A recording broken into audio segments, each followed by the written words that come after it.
Essa do juiz foi uma coisa engraçada. O verde e branco que, na época o verde e branco era o cacique. O verde e branco era o cacique.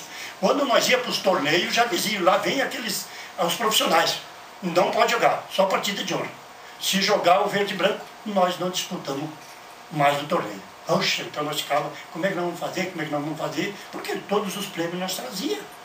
E aí nós fomos no Pouso Redondo, chegamos no Pouso Redondo para disputar o torneio, não deixaram. Não pode jogar, não pode jogar. Não, esses profissionais não podem jogar, não podem jogar. Tá bom, faz a partida de honra. Fomos fazer a partida de chuva, que Deus mandava, vamos fazer a partida de honra. E aí nós fomos, e de repente de uma rasteira lá derrubei o bandeira. Aí aquele bandeira, coitado, saiu mancando e não pôde mais bandeirar o jogo, não deu substituto para o bandeira. Era muita chuva, ele quer os carros, inverno.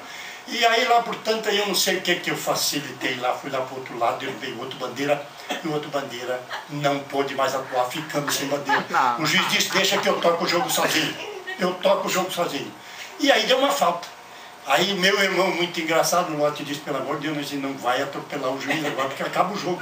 Mas parecia que parecia que a coisa provocava. Eu, inocente, coloquei a bola e corri. Quando eu corri para trás, passei por cima do juiz. Atropelei o juiz e pisei por cima do juiz, quase matei o juiz.